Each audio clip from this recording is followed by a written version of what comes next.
for me, it was just like 24/7. You're there. You're trying to survive. I think the way I could describe it is, for me, when I touched down there and when we had our first contact, I said to myself, okay, don't look forward to Christmas. Don't look forward to New Year's. Don't look forward to none of that shit. You have to try to get by day. This is gonna hurt. It's time for the Suffering Podcast. It was very different. I could tell you that when I came back, I told my old man, I said, look, I'm paying you a third of the rent. I'm going to go to school. I'm going to do shit that a 20-year-old does. You'll have your rent. I can help out with food. Like, it was different. Like, and my old man was like, who the hell is this? Well, you did your 2 years and you're out. No. I joined the National Guard once I got out. Okay. So they gave us that option back then because it was a big thing. Like, I don't know. I didn't know if I was going to like it, but I actually ended up loving it. Well, people have a misconception with the National Guard.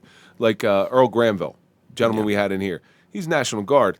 He's over in Iraq, gets blown up, gets a leg taken off. Yeah. You know, so people think National Guard, People think National Guard is the easy out. Yeah. No, but that's the thing. I could tell you, I got deployed with a guard unit in the city, and when we went and they were trying to get battalions out of there, you saw all the guys that really signed up for the reason they were supposed to sign up. All of a sudden, everybody's got a hardship. You know, everybody's got stuff. So we had a backfill from guys from Buffalo. But listen, I just got out of active duty, ready to go, and I think a lot of people don't know that, you know, this war.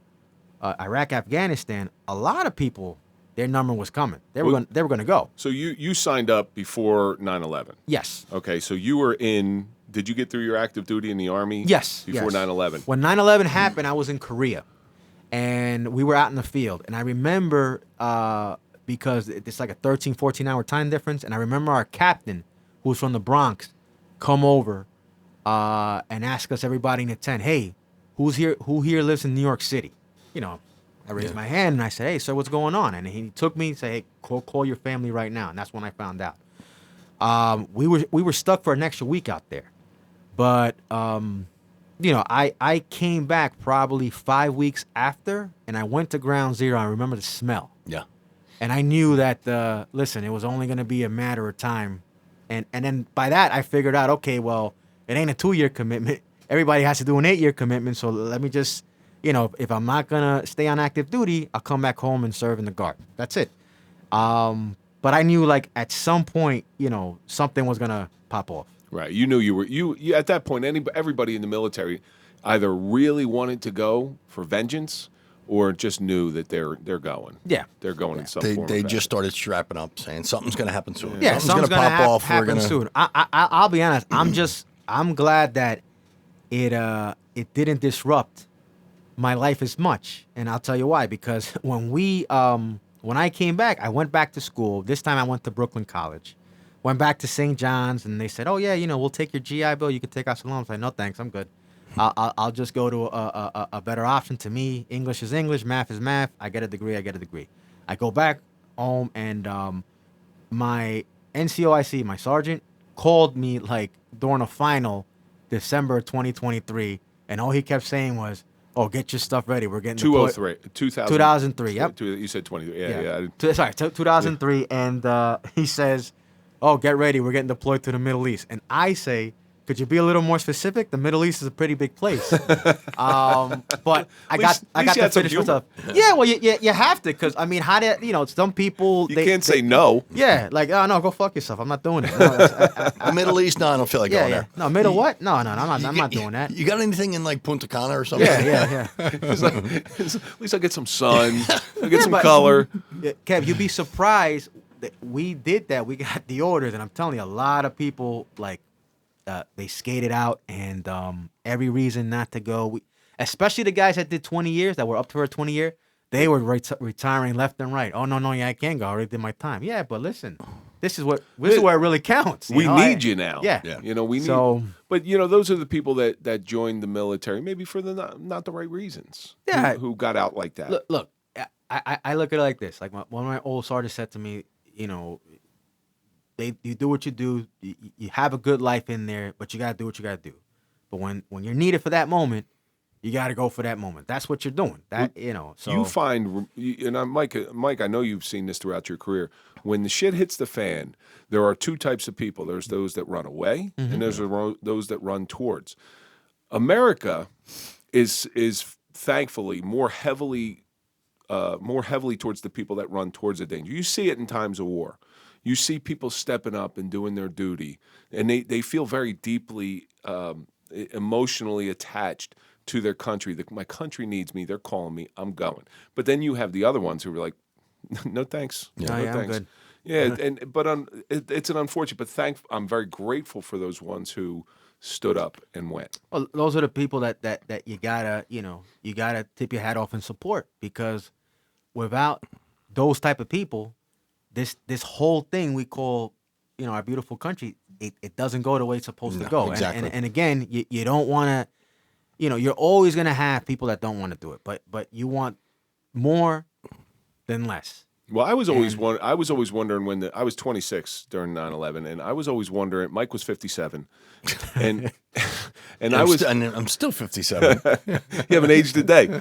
So I was always expecting that another draft was going to come in. So I actually started preparing my life and getting my life together, figuring that there was going to be a draft. And I always said, if there is even a hint of a draft, I'm just going to go, because I don't want to be drafted. I want to go willingly. So I got myself ready. Thankfully, it never came.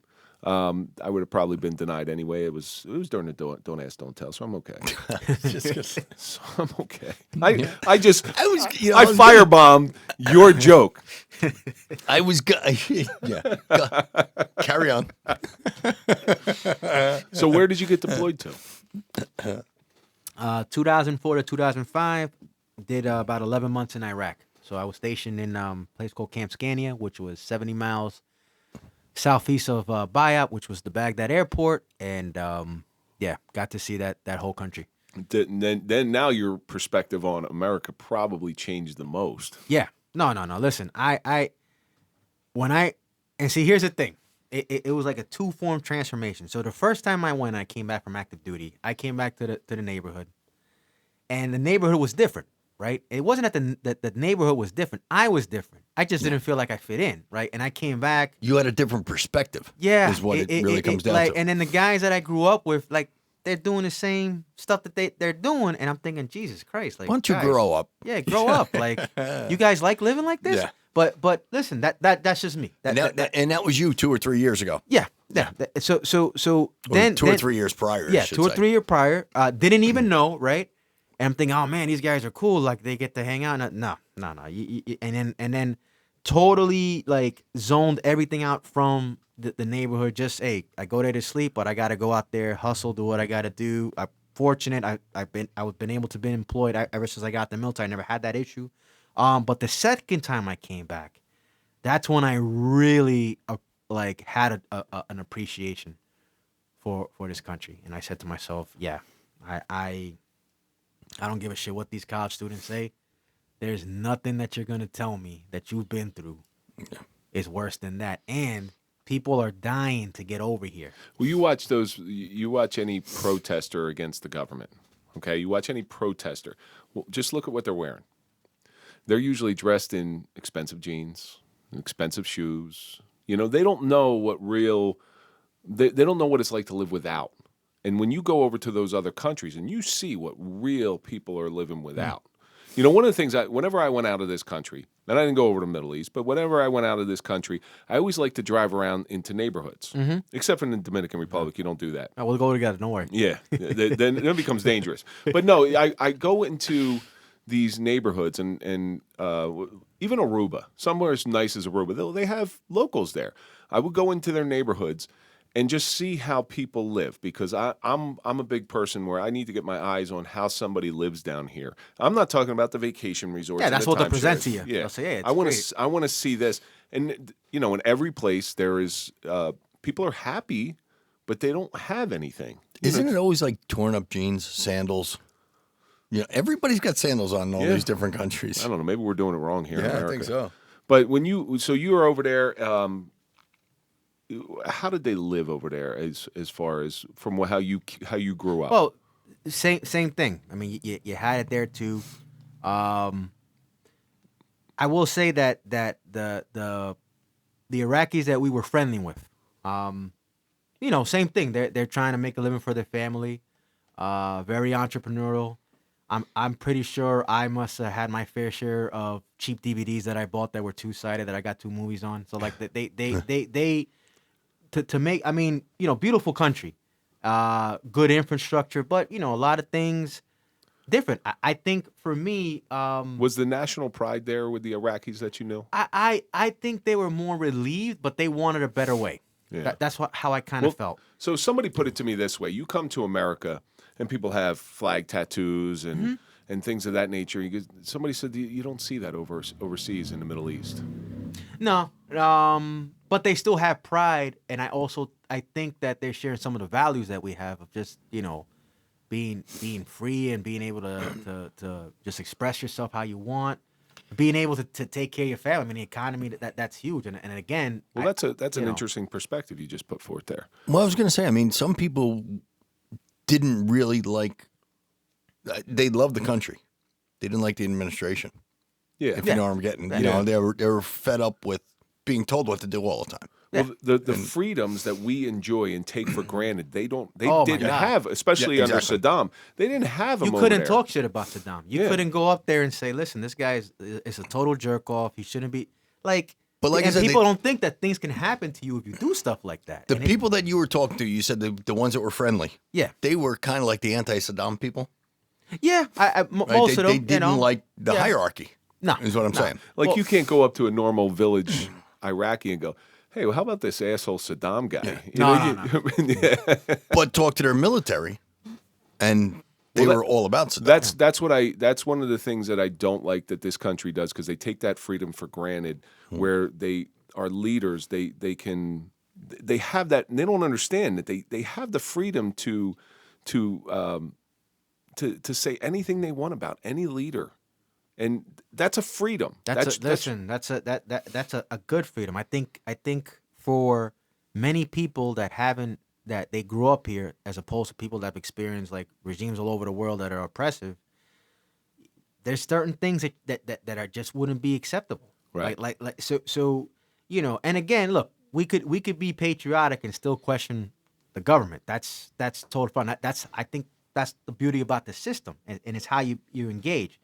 However, I think those people just wanted a better life. And listen, anytime something happens, there's a regime change, there'll be winners and losers.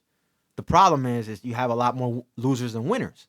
So, of course, the military was loved Saddam. He was taking care of all of them, but the rest of the people, they're starving. They're doing things that they don't want to be doing or have to make a living. It's not good. Total opposite of what I saw in Kuwait. Yeah. Which Kuwait was like, wow, I couldn't believe that but what was different about Kuwait? Kuwait was built that they're so affluent and rich. They had all the oil money. And they import people to work for them. Oh, really? Yeah. And then at one point, America used to do that too. It didn't work out so good. Didn't work out so good. I know. But Kuwait was just like it was like you had to go there, right? I did. Crazy. Yeah, I did. When he said it, I'm thinking about it. Yeah, we used to do that too. Yeah, we gotta change the strategy.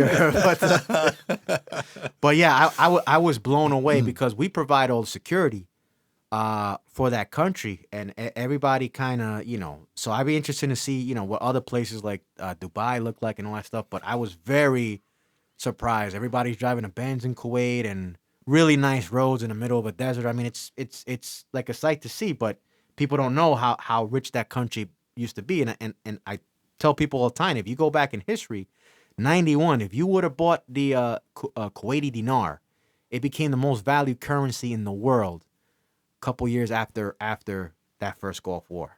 Oh, really? Yeah. The Iraqi dinar, I tried my luck with that, but I'm still waiting. So, I actually have a piece of Iraqi money with Saddam's face on it. I do. Somebody gave it to me. I can't remember who gave it to me.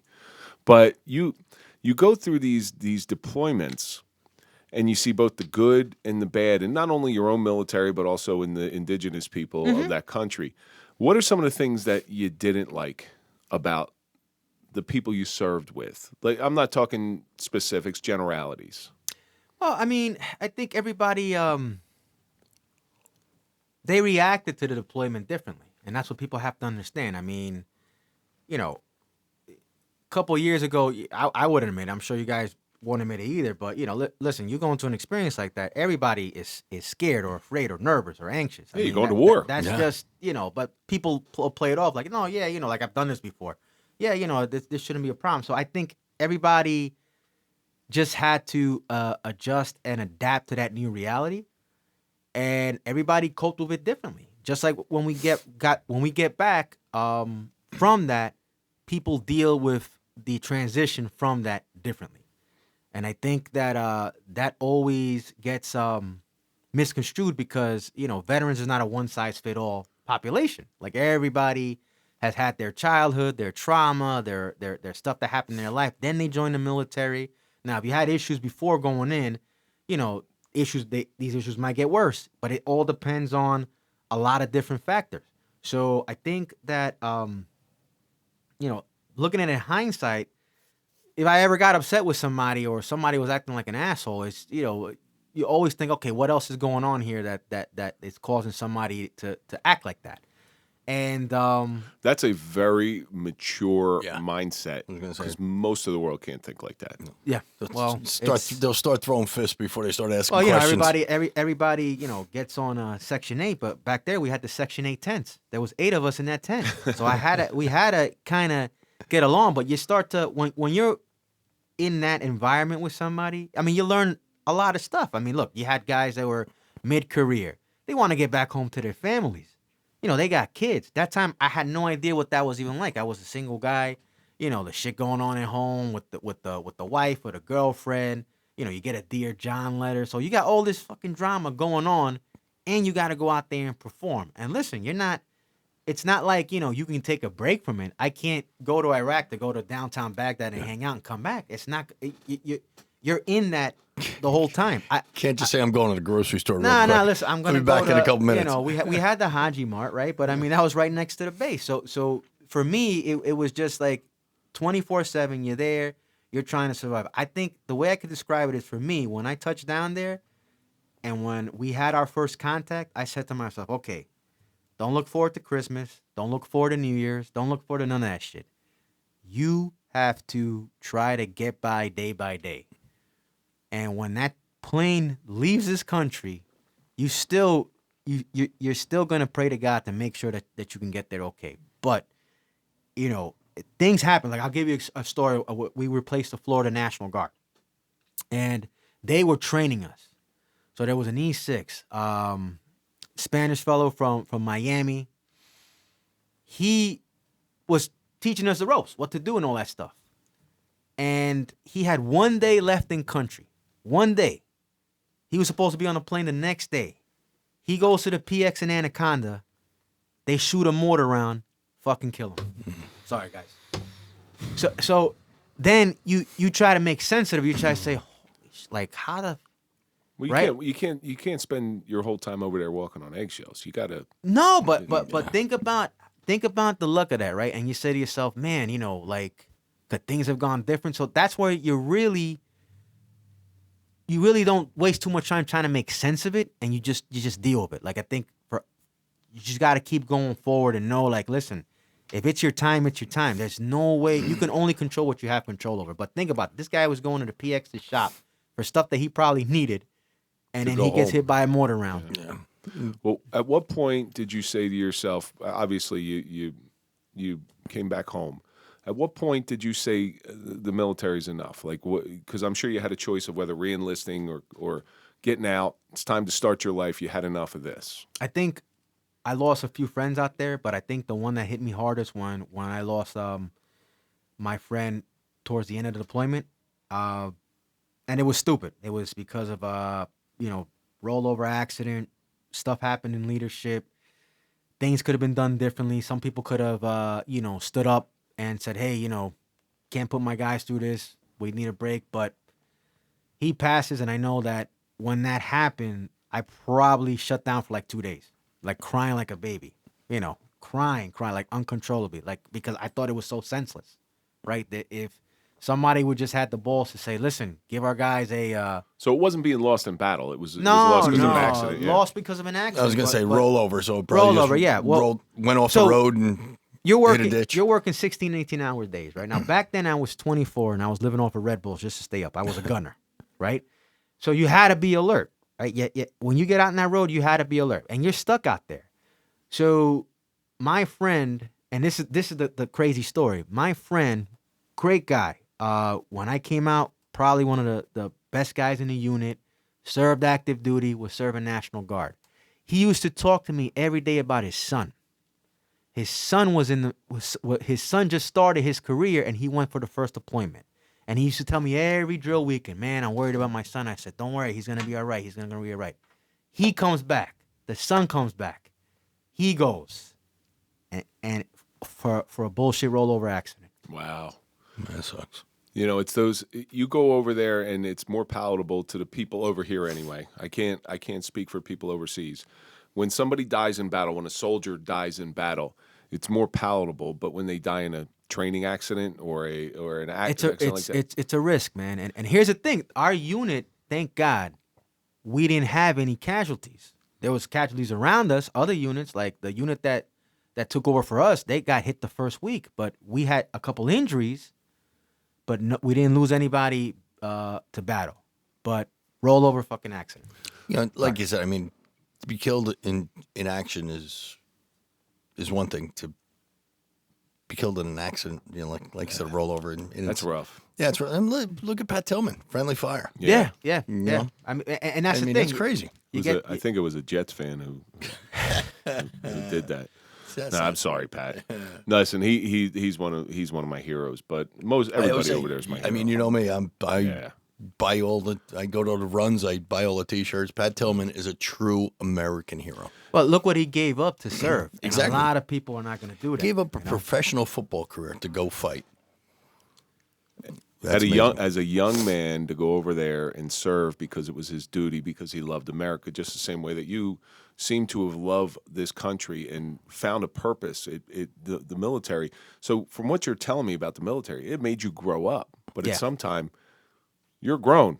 You're as grown as you're going to get, and it's time to leave.